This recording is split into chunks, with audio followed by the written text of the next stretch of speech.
Let me start with a quotation from Dante. According to Dante, the hottest place in hell is reserved for people who remain neutral during a moral crisis. So with that quotation, let me say this: Roman Catholic Church from its very beginning has been the pro-life church par excellence.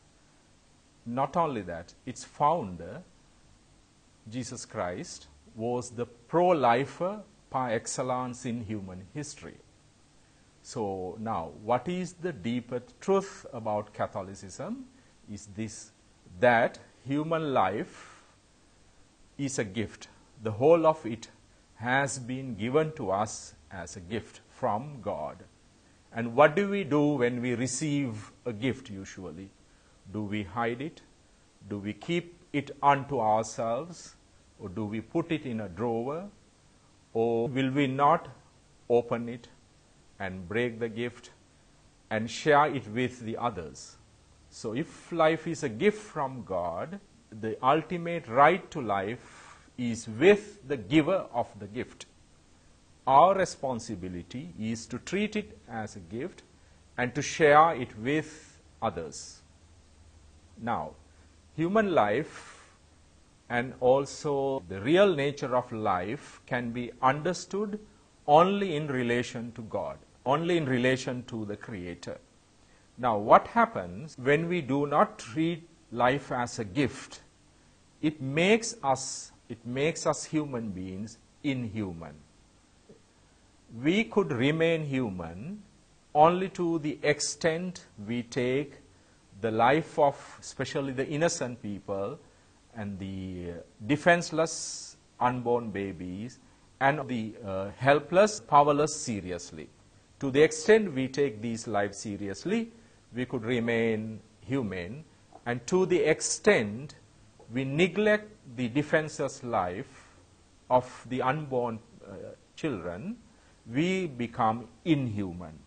Now, if we really want to know the real nature of a society, one of the indicators is their attitude toward abortion. If I may simplify it, tell me what you think of abortion and related issues, and I will tell you who you are and the kind of character and the kind of personality one has. Now, this is very crucial. Now, we know that all the human disciplines such as medicine, economics, political sphere, theology, philosophy, all these human discoveries, all these human disciplines are at the service of life, are promoters of life, never destroyers of life. So if it is the case, even when it comes to legal system, even when it comes to legal codes, from the Christian perspective, law is always at the service of life, never to destroy it.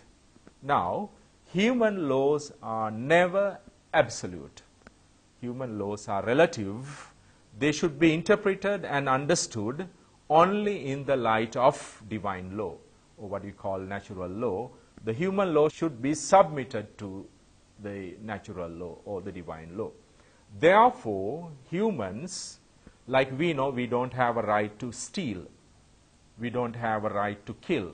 We don't have a right to steal. Likewise, we don't have a right to be against the promotion of life.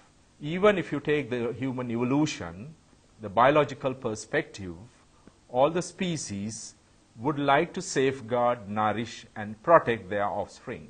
No species is in favor of destroying its offspring.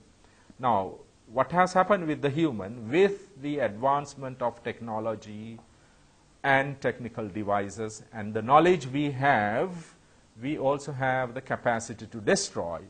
But true human knowledge is always a manifestation of divine wisdom, always a manifestation of divine knowledge.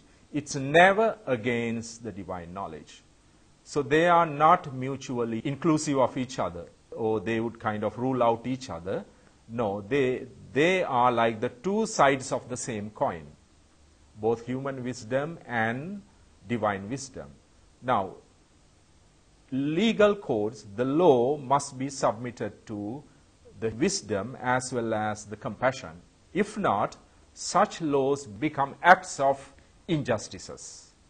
They don't promote human life. From a Christian perspective, our attitude towards sexuality, how we think of human sexuality. This is also a problem in the contemporary world because sex has become a commodity.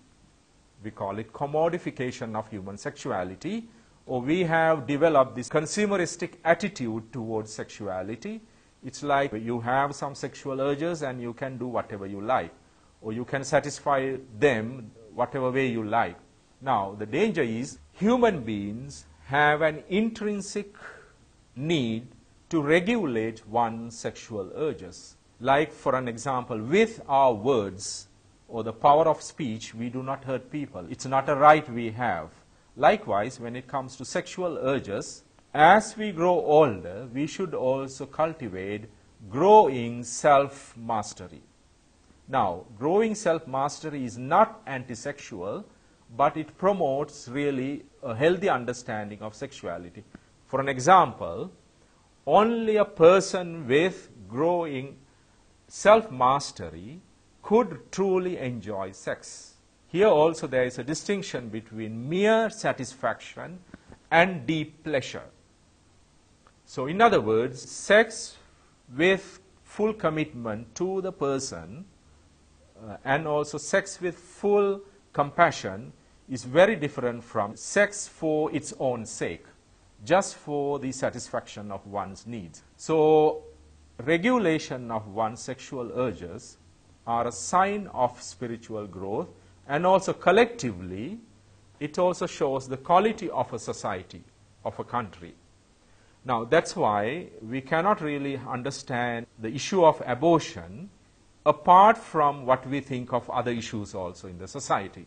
The environmental issue, the economic issue, how we treat women, how we treat the minorities, etc.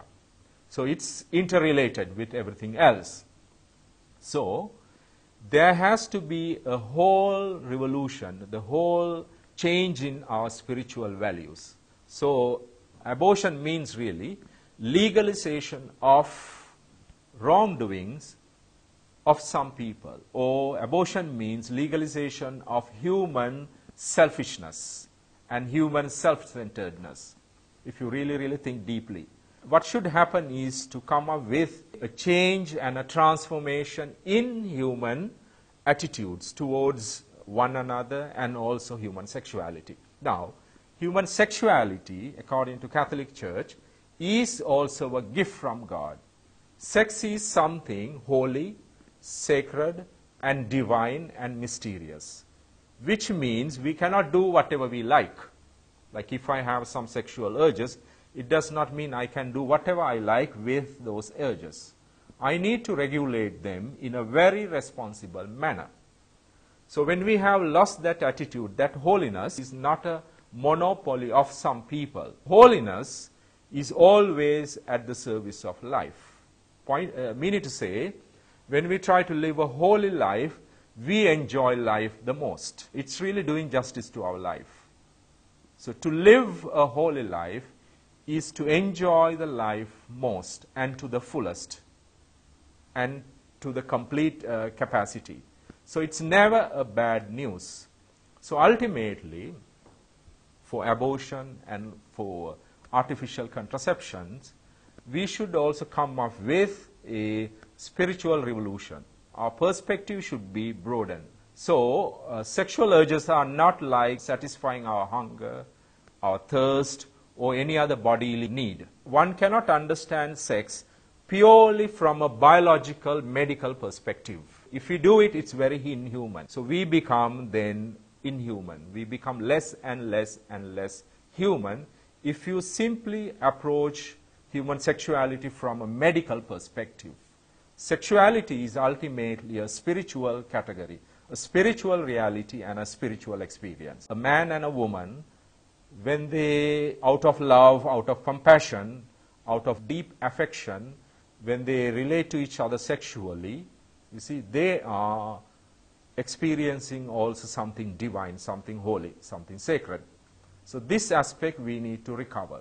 And also people have another wrong understanding about this. People think limits or the boundaries are a problem. We should have the freedom to do whatever we like. But again, it's a misunderstanding. Limits are never a hindrance. Limits are enabling. Our boundaries are enabling. We can truly become human because we have serious limits. So limits are a good news, never a bad news. So it's also come from a wrong understanding of human freedom. Human freedom does not mean, or sexual freedom does not mean, I could do whatever I like with anybody I like. No. It means if I don't use actually my freedom properly, what happens? I lose my freedom. I become unfree. I become a slave to my own urges. So freedom is always, when I use my freedom properly, not only I benefit, but also other people will benefit from that. The kind of people are revealed by how we treat, how we use our power. So abortion is clearly an abuse of the power we have, the medical power we have, the technological power we have, and also the other advanced technological capabilities. The real power is the capacity to protect life and to nourish life and to safeguard. To destroy life is always an abuse of power. It's always an abuse of our humanity. What happens then? When we do that, we become, as I said, less and less and less human. And not only that, we distance ourselves from God every day. We become a godless nation, a godless people.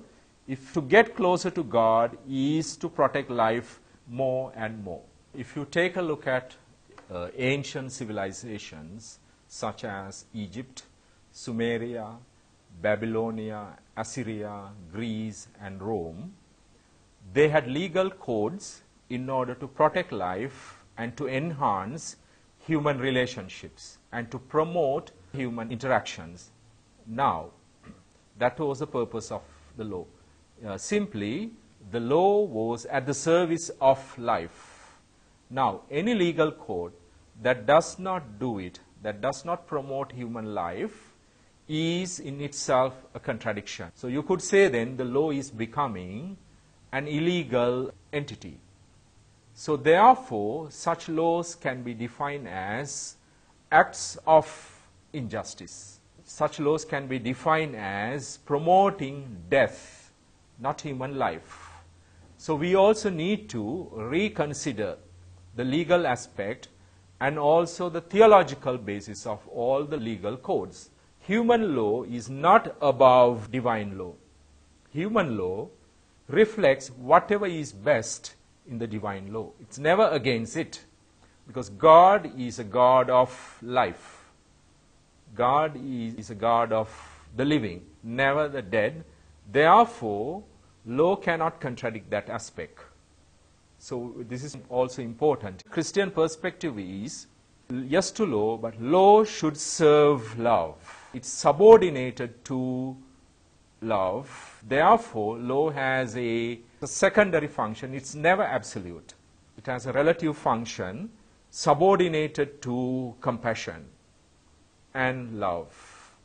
So this aspect also should be discussed when we discuss about the abortion issue. Now, most people think that religion is a private affair. We call it privatization of religion. But you see, they do not know what religion is. What is most personal is also most political and most moral, and also most universal. And also what is universal is also most personal. So we cannot compartmentalize life into private life, a private sphere and a public sphere. So abortion is clearly not a private issue, private affair. It's a social issue. It's a religious issue. It's also a spiritual issue. It's not a biomedical issue or a sociological issue. That aspect is very important. Understanding abortion from different perspectives So in that sense, ultimately, abortion is a religious issue, a spiritual issue in the broadest sense of the term. So it's about, in other words, promotion of the common human good. So from which no one can escape. Since it's not a private issue, nobody could escape from one's responsibility towards protecting the unborn children. The one who protects an unborn child protects the entire human race.